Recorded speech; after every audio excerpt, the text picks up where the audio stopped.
Assalamualaikum warahmatullahi wabarakatuh. Selamat datang di kelas sosiologi.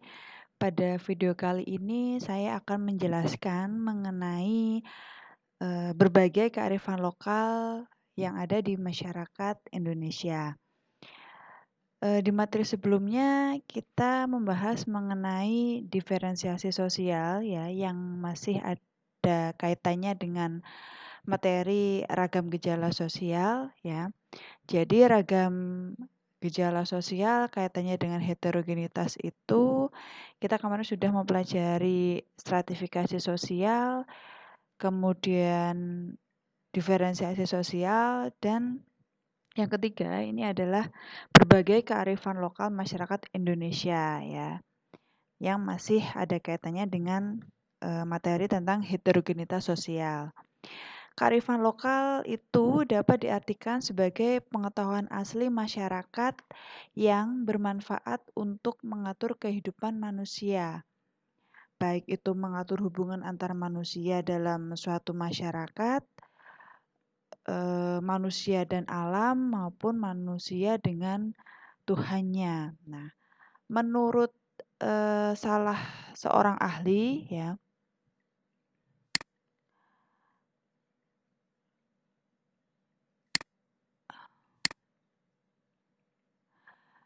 menurut si Barani, kearifan lokal itu mengandung pengertian nilai budaya lokal yang dapat dimanfaatkan untuk mengatur tatanan kehidupan masyarakat secara arif atau bijaksana. Jadi kita bisa melihat bahwa masyarakat di sekitar kita itu mempunyai kearifan lokal. Ya, kearifan lokal ini tentunya setiap daerah biasanya berbeda ya sesuai dengan daerahnya masing-masing.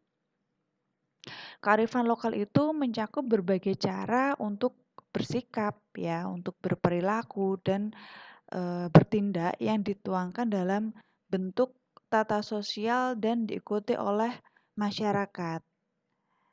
Aturan-aturan itu sudah ada dan biasanya sudah dibentuk oleh masyarakat terdahulu ya atau oleh leluhur kita. Tujuannya itu untuk mengatur bagaimana cara kita itu untuk berperilaku agar perilaku kita itu bisa menjaga hubungan kita baik dengan alam, dengan manusia maupun hubungan kita dengan Tuhan. Nah, oleh karena itu kearifan lokal memuat unsur yang dipelajari dan dipahami oleh masyarakat. Nah, unsur-unsur tersebut inilah ya yang menjadi inti kearifan lokal itu sendiri. Nah, dinamakan sebagai kearifan lokal karena di dalamnya memuat unsur-unsur yang mencerminkan itu sebuah kearifan lokal. Semua bentuk kearifan lokal itu dihayati, kemudian dipraktekkan, diajarkan, dan diwariskan antar generasi sehingga membentuk perilaku atau kebiasaan. Nah, di dalam gambar di sini kita bisa melihat di sini ada kebiasaan-kebiasaan masyarakat ya yang kita kenal.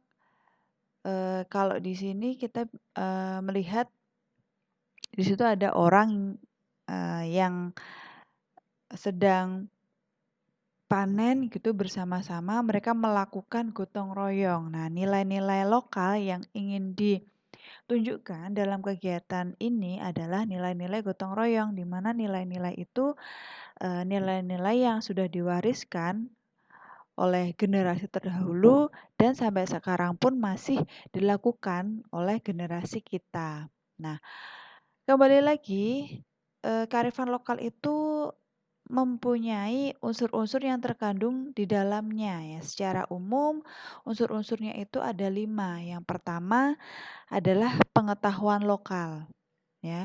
Yang kedua itu ada nilai lokal, yang ketiga ada hukum lokal, yang keempat ada keterampilan lokal, dan yang kelima itu tentang kepercayaan lokal. Nah, masing-masing unsur ini dia punya lingkupnya masing-masing ya, yang kelima unsur ini nanti akan kita pelajari lebih lanjut di materi selanjutnya atau lebih lanjut lagi kita akan pelajari di kelas 12 nanti. Nah, untuk kelas 10 ini setidaknya kalian tahu bahwa di dalam kearifan lokal itu ada unsur-unsur yang terkandung di dalamnya ya, meliputi 5 hal ini. Kemudian kalian bisa mencari dari sumber yang lain ya, dari buku materi yang lain tentang penjelasan ini. Nah, ini saya hanya memancing kalian dan agar kalian penasaran dan mencari sendiri apa sih sebenarnya pengetahuan lokal itu apa. Nilai-nilai lokal itu yang seperti apa ya, gitu. Nah, kemudian contoh kearifan lokal itu apa saja? Nah, di gambar ini sebenarnya sudah ditunjukkan ya.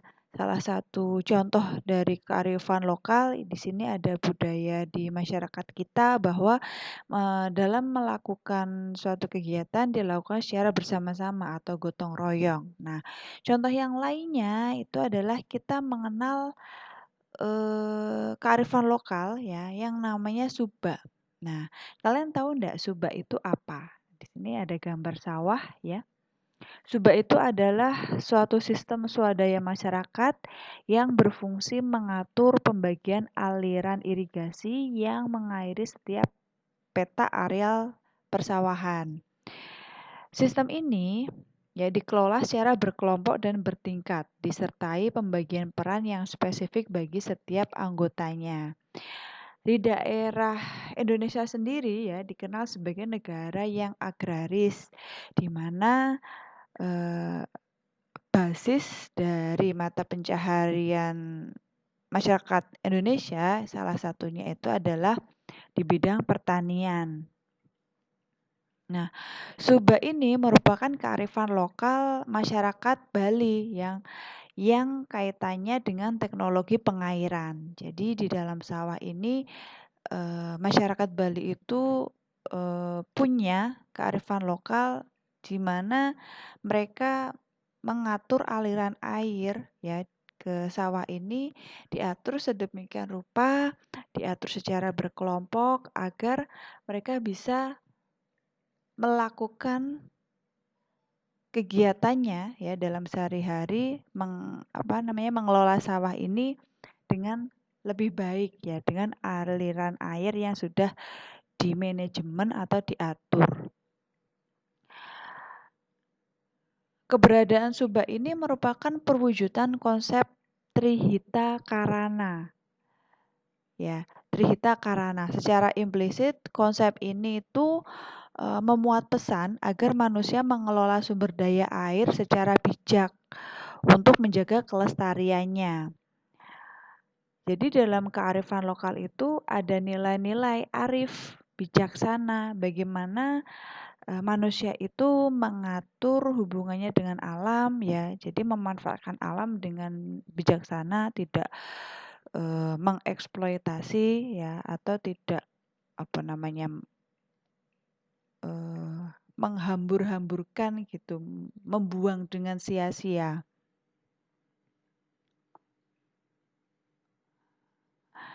Konsep Trihita Karana ini mengajarkan masyarakat untuk menjaga keharmonisan ya, menjaga keharmonisan hubungan baik antara manusia dengan manusia dan manusia dengan Tuhan ya, serta manusia dengan alam. Nah, nilai keharmonisan hubungan antara manusia dan alam merupakan suatu kearifan lokal yang ada di masyarakat Bali. Teknik subak ini membagi aliran air berdasarkan luas area sawah dan masa pertumbuhan padi. Ya, jadi memang diatur ya dengan detail seperti itu. Pembagian aliran air dilakukan menggunakan batang pohon kelapa atau kayu yang tahan air. Kayu tersebut dibuat menyerupai cekungan atau pahatan dengan kedalaman yang berbeda, sehingga debit air yang mengalir dalam suatu daerah berbeda dengan debit air yang mengalir di bagian yang lainnya. Kayu tersebut dapat dipindah-pindah sesuai dengan kebutuhan. Ya, pengaturan air tersebut dilakukan oleh pengatur pembagian air atau disebut sebagai Kelihan Yeh. Nah, teknologi sederhana berbasis kearifan lokal tersebut bertujuan agar air dapat dimanfaatkan secara adil dan efisien. Dalam mengatur pengairan itu tadi juga digunakan apa yang sudah disediakan oleh alam ya, yaitu dengan memanfaatkan kayu itu tadi ya, batang pohon kelapa yang ada di sekitarnya. Jadi memang memanfaatkan apa yang sudah disediakan alam, kita manfaatkan dengan baik, kita manfaatkan dengan bijaksana. Nah, contoh kearifan lokal yang lainnya apa?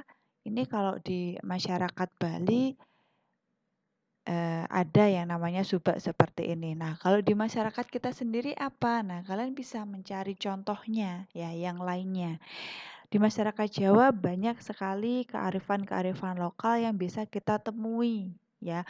Mungkin kita tidak sadar ya, kita sudah melakukan kearifan lokal itu ataupun kita pernah melihat kearifan lokal itu. Nah, coba kalian bisa mencari salah satu contoh kearifan lokal yang ada di masyarakat Jawa. Nah, kearifan lokal itu tidak hanya dimiliki oleh masyarakat tradisional saja loh ya. Masyarakat modern itu juga memiliki kearifan lokal juga. Nah, bagaimana bentuk kearifan lokal dalam masyarakat modern? Nah, di sini saya menampilkan ya ada sedotan yang bisa dipakai berkali-kali atau reusable straw ya. Jadi kan kita tahu eh, biasanya kan sedotan itu terbuat dari plastik ya yang dipakai sekali terus dibuang. Nah, eh, pada saat ini pencemaran limbah plastik itu kan sudah masuk dalam taraf yang memprihatinkan ya. Kita tahu bahwa sampah plastik itu tidak dapat terurai secara alami ya dan, sampah plastik itu mencemari lingkungan, baik itu di daratan maupun di, lautan. Nah, selain merugikan lingkungan, plastik itu juga dapat mengancam eksistensi alam dan mengancam kehidupan manusia. Nah, oleh karena itu saat ini gencar, eee gerakan diet plastik dalam masyarakat. Jadi bagaimana kita meminimalisir penggunaan plastik. Salah satunya dengan mengubah sedotan plastik itu ya yang biasanya sekali pakai jadi sedotan yang bisa digunakan berkali-kali. Atau bisa juga misalnya kalau belanja kita tidak memakai kantong plastik lagi tapi menggunakan kantong yang bisa digunakan berkali-kali, misalnya kantong yang terbuat dari kain gitu. Nah, gerakan yang mengurangi plastik ini atau diet plastik ya mendorong masyarakat itu untuk menciptakan kearifan-kearifan yang mendukung upaya mengurangi limbah plastik ya. Bagaimana limbah plastik itu bisa dikurangi dan bisa ramah terhadap lingkungan. Nah, salah satunya mulai tren atau mulai dikenal sedotan reusable ini atau sedotan yang dapat digunakan kembali. Nah, selama ini kan limbah sedotan plastik itu dianggap remeh bagi masyarakat, padahal penggunaannya itu sangat masif ya. Kita bisa bayangkan kalau misalnya di warung satu gelas itu kan biasanya satu sedotan. Kalau di situ satu orang bisa habis 2 gelas atau 3 gelas kan berarti menghabiskan 3 sedotan. Nah, di dalam warung itu ada berapa orang, ada berapa pelanggan dan itu berapa hari, berapa bulan, berapa tahun. Nah, kita bisa membayangkan pasti banyak sekali tumpukan limbah sedotan di sana. Nah, karena banyaknya limbah itu tadi ya, limbah plastik atau limbah sedotan. Nah, sehingga muncul kearifan mengganti sedotan plastik sekali pakai dengan menggunakan reusable straw itu tadi. Nah, realitas ini itu menunjukkan bahwa kearifan itu tidak hanya terdapat pada masyarakat tradisional. Masyarakat modern pada masa kini juga dapat menciptakan kearifan berkaitan dengan kondisi yang mereka hadapi. Jadi bagaimana kita bisa mencari solusi untuk bisa lebih menjaga lingkungan. Ya, bagaimana kita bisa lebih bijaksana dalam menggunakan suatu barang yang kedepannya itu agar tetap hubungan kita antara manusia ataupun antara alam maupun dengan Tuhan itu tetap terjaga dengan baik. Nah, ragam gejala sosial akibat heterogenitas itu akan terus berkembang seiring dengan perkembangan masyarakat itu sendiri. Nah, apa yang telah disampaikan ya dalam materi ini hanyalah sebagian dari realitas gejala sosial yang ada. Nah, kalian bisa coba mencari contoh yang lain ya, selain tadi ada kearifan lokal yang pada masyarakat tradisional, coba kalian juga bisa mencari satu contoh lagi kearifan yang dilakukan oleh masyarakat modern ya, selain menggunakan reusable straw ini.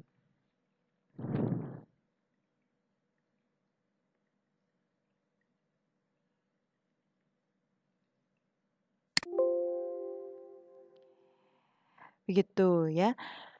Eh jadi kearifan lokal itu adalah salah satu gejala sosial ya, kaitannya dengan heterogenitas sosial dalam masyarakat, di mana masyarakat kita itu masyarakat yang heterogen, tentu kearifan lokal dalam masyarakat Indonesia itu juga sangat beragam ya. Setiap masyarakat ya punya kearifan lokal sendiri-sendiri ya, yang mencerminkan budayanya ya, yang perlu kita tahu dan kita bisa mengambil ya nilai-nilai kearifan dalam setiap budaya ya, karena yang namanya kearifan itu pasti dia baik ya, yang tujuannya itu baik. Nah, oleh karena itu kita harus mengembangkan sikap kita ya, sikap kritis kita, kemudian menjaga hubungan kita dengan manusia, dengan alam maupun dengan Tuhan. Tuh. Oke, jadi itu penjelasan mengenai kearifan lokal ya, berbagai kearifan lokal dalam masyarakat Indonesia. Semoga apa yang saya jelaskan ini bisa menambah ilmu kalian dan semoga penjelasan ini bisa menjadi atau membuat kalian lebih jelas ya tentang materi ragam gejala sosial kaitannya dengan heterogenitas sosial. Baik, untuk materi selanjutnya kita akan mempelajari ragam gejala sosial kaitannya dengan penyimpangan sosial. Nah, untuk kelas sosiologi hari ini saya tutup ya. Jangan lupa untuk mencari satu contoh kearifan lokal pada masyarakat tradisional dan mencari satu contoh kearifan pada masyarakat yang modern ya. Saya tutup kelas sosiologi hari ini. Wassalamualaikum warahmatullahi wabarakatuh.